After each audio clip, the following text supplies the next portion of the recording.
सभी विद्यार्थियों को नमस्कार। एक बार फिर आपका स्वागत है Bhagirath sir maths YouTube channel पर। आज अपने क्षेत्रफल के अंतर समचतुर्भुज स्टार्ट कर रहे हैं। समचतुर्भुज, देखो समचतुर्भुज अपने को पता है, समचतुर्भुज में चारों भुजाएं होती है वो बराबर होती है। चारों भुजाएं हैं वो आपस में बराबर होती है, लेकिन प्रत्येक कोण बराबर नहीं होता। समचतुर्भुज में चारों भुजाएं तो आपस में बराबर होती है, लेकिन प्रत्येक कोण जो है वो बराबर नहीं होता। समझ गए? पहली बात, चारों भुजाएं बराबर होती है, चारों भुजाएं समान होती है। ठीक है, समचतुर्भुज में चारों भुजाएं होती है वो समान होती है। ये बात अपने को ध्यान रखनी है कि समचतुर्भुज की जो चारों की चारों भुजाएं वो समान होती है। दूसरी बात, प्रत्येक कोण बराबर नहीं होता। प्रत्येक कोण बराबर नहीं होता। प्रत्येक कोण बराबर नहीं होता है, परंतु सम्मुख कोण बराबर होते हैं। सम्मुख कोण बराबर होते हैं।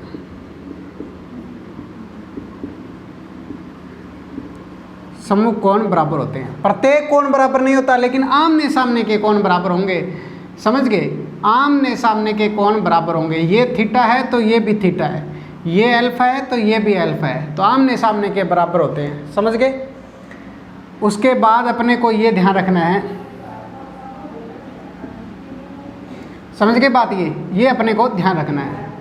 उसके बाद समचतुर्भुज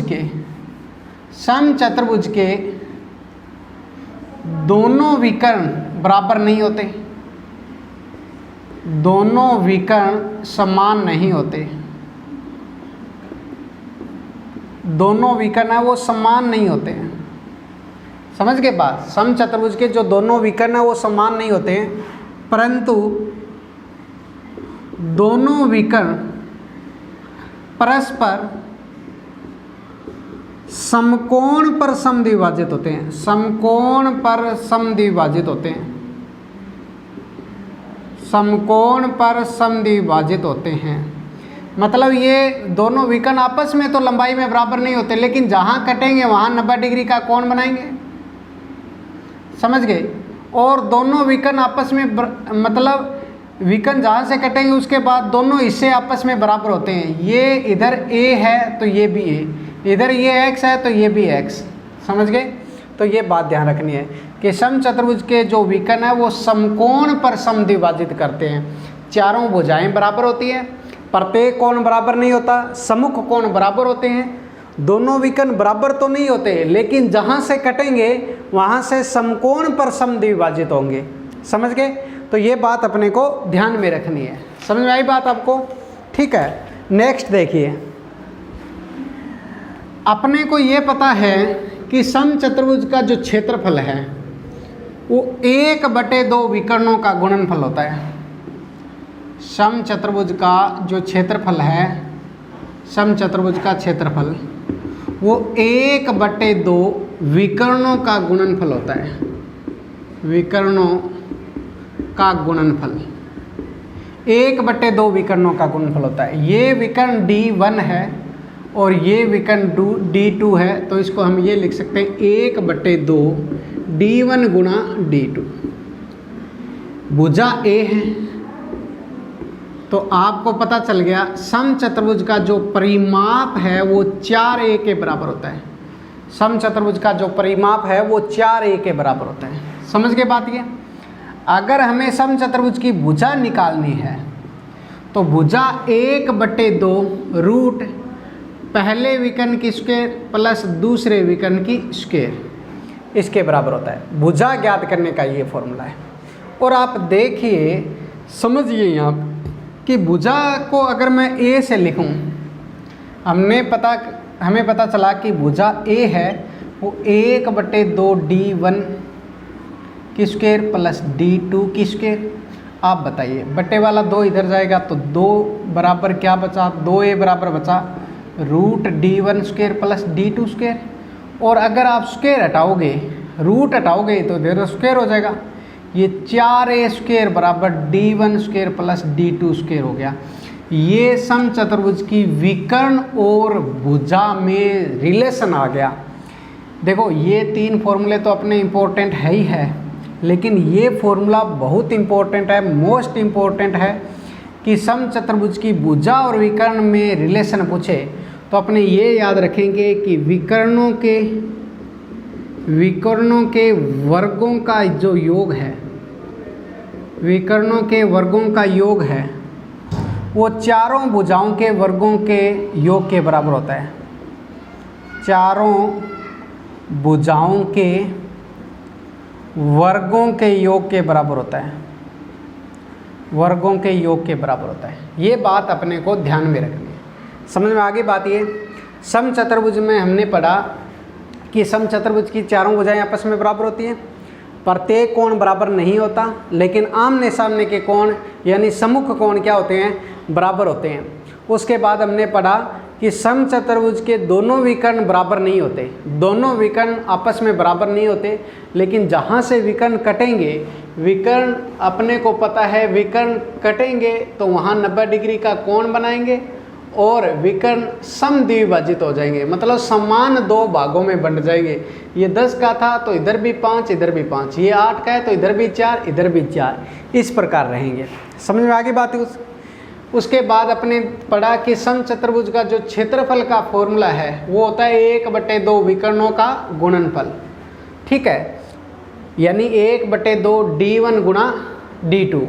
परिमाप होता है वो 4 गुणा भुजा होता है। और भुजा निकालने का, समचतुर्भुज की भुजा ज्ञात करने का फॉर्मूला जब अपने को विकर्ण दे रखे हो तो फॉर्मूला होता है 1/2 √d1² प्लस d2²।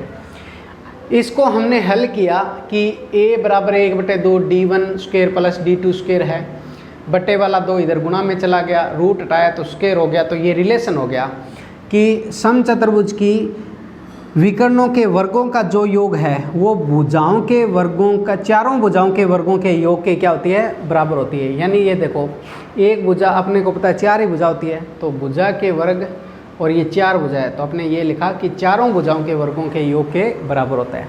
समझ में आगे बात ये, तो ये बात अपने को ध्यान में रखनी है। ठीक है, समझ में आई बात।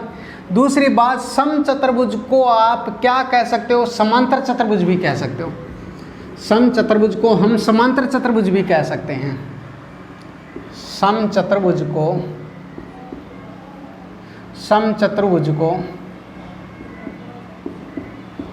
समांतर चतुर्भुज भी कहते हैं। अब देखो, समांतर चतुर्भुज हम पढ़ेंगे तब पढ़ेंगे, फॉर्मूला होता है आधार गुणा ऊंचाई, आधार गुणा ऊंचाई। आप बताओ, समचतुर्भुज को जब समांतर कहते हैं तो ये फॉर्मूला लग सकता है समचतुर्भुज में। और समचतुर्भुज का फॉर्मूला हमने ये भी पढ़ा था 1/2 d1 गुणा d2। इसका मतलब ये भी समचतुर्भुज के क्षेत्रफल का फॉर्मूला हो गया और ये भी समचतुर्भुज के क्षेत्रफल का फॉर्मूला हो गया। तो कभी भी समचतुर्भुज की अगर ऊंचाई ज्ञात करनी है, कभी भी समचतुर्भुज की अगर ऊंचाई ज्ञात करनी है, समचतुर्भुज की ऊंचाई ज्ञात करनी है, समचतुर्भुज की ऊंचाई अगर ज्ञात करनी है तो इस फॉर्मूले से ज्ञात करेंगे। समझ में आगे बात। समचतुर्भुज की अगर ऊंचाई ज्ञात करनी है तो इस फॉर्मूले से ज्ञात करेंगे। ठीक है, देखिए जैसे अपने को एग्ज़ाम में आ जाए कि एक समचतुर्भुज के विकर्ण 6 सेमी व 8 सेमी है, तो परिमाप, क्षेत्रफल व ऊंचाई ज्ञात करो, वह ऊंचाई ज्ञात करो। आप ये बताइए, अपने को पता है समचतुर्भुज के विकर्ण है, आप ये बताओ, ये 6 का है तो ये 3 3 हो गया, 1 8 का है तो ये 4 4 हो गया। आप बताओ, जहाँ कटेंगे वहाँ 90 डिग्री कोण बनाएंगे, 90 डिग्री कोण बनाएंगे तो सामने वाली भुजा कर्ण कहलाएगी, सामने वाली भुजा क्या कहलाएगी, कर्ण। आप बताओ, ये 4 और ये 3, ये लंब स्क्वायर आधार स्क्वायर, लंब स्क्वायर आधार स्क्वायर बराबर होता है कर्ण स्क्वायर के। 3 की स्क्वायर 9, 4 की स्क्वायर 16, के का मान ज्ञात करेंगे तो √25 यानी 5 आ गया। कितना आ गया? 5। भुजा आ गई 5। एक तो ये तरीका है। एक बात बताओ, भुजा ज्ञात करते हैं तो 1/2 d1 square plus d2 square लगाते हैं, तो 1/2 d1 स्क्वायर यानी 6 की स्क्वायर 36 और d2 स्क्वायर 8 की स्क्वायर 64। ये 100 बन गया, 100 का रूट होता है 10, 2 से कट गया 5 से में आ गया। भुजा आ गई 5। बताओ भुजा 5 आ गई तो परिमाप क्या होता है? 4 गुना भुजा। 4 गुना भुजा का मान रख दिया हमने 5 सेमी, तो ये 20 सेमी हो गया। क्षेत्रफल होता है वो 1/2 विकर्णों का गुणनफल 8 गुना 6, 2 से कट गया 4, 6 चौके 24 सेमी ये विकर्ण क्षेत्रफल आ गया। ठीक है, उसके बाद ऊंचाई ज्ञात करनी है, तो हमने पढ़ा था 1/2 विकर्णों का गुणनफल 6 गुना 8, और भुजा आ गई यानी आधार आ गया आपके पास। समचतुर्भुज की भुजा आ गई, इसका मतलब आधार तो आ गया, ऊंचाई ज्ञात करनी है। आधार तो भुजा 5 है तो आधार 5 है, 5 गुना ऊंचाई। समझ गए? आप बताओ ऊंचाई कितनी आ गई? 6 गुना 8, और बट्टे में 2 है, गुणा वाला बट्टे में चला गया, तो 48/10 यानी 4.8 सेमी आ गई। ये समचतुर्भुज की ऊंचाई आ गई। ये बात समझ में आ गई आपको? ठीक है, यहाँ तक क्लियर है। नेक्स्ट क्वेश्चन, एक क्वेश्चन और देखिए, इंपॉर्टेंट क्वेश्चन, और अब वाला क्वेश्चन बेहद इंपॉर्टेंट क्वेश्चन है। नेक्स्ट देखिए,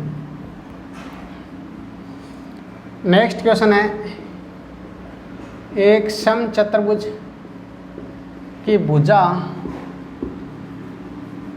समचतुर्भुज की भुजा 10 सेमी है, वह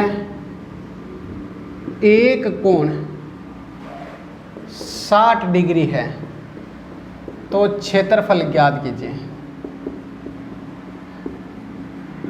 अब देखो समचतुर्भुज है, इसकी भुजा आपको दे रखी है 10 सेमी, ये 10, ये 10, ये 10, ये 10।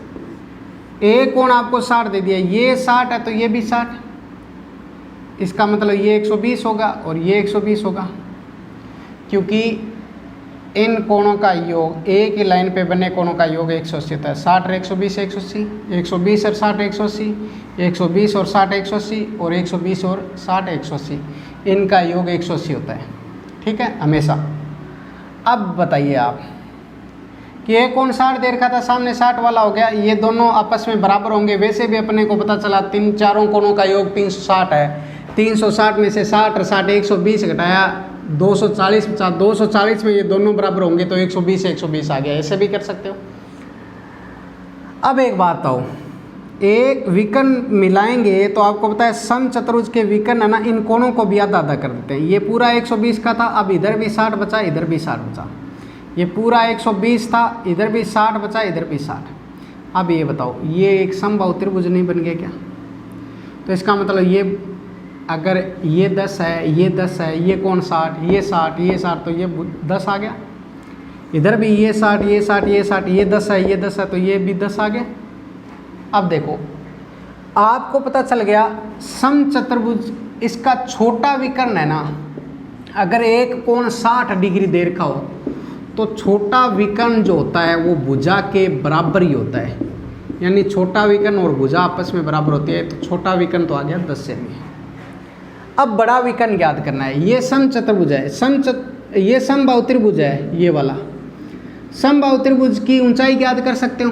ऊंचाई होती है √3/2 गुणा भुजा। 2 से कट गया तो ये 5√3 आ गई। ये ऊंचाई 5√3 आ गई, तो इधर भी ये ऊंचाई 5√3 ही आएगी। दोनों को जोड़ोगे तो 10√3, यानी बड़ा विकर्ण आपको मैं ये कहूँ कि √3 गुणा भुजा होता है। √3 गुणा भुजा होता है, यानी 10√3। और वैसे भी हमने 5√3 और 5√3 जोड़ा तो 10√3 हो गया। अब दोनों विकर्ण आ गए तो क्षेत्रफल आप याद कर सकते हो, 1/2 विकर्णों का गुणनफल, कट गया 5, 50√3 आ गया क्षेत्रफल। तो ये क्वेश्चन बहुत इंपॉर्टेंट क्वेश्चन है। ठीक है, अगर आपको वीडियो पसंद आए तो वीडियो को शेयर ज़रूर करना, लाइक करना, कमेंट करना, और चैनल को सब्सक्राइब जरूर करना। धन्यवाद।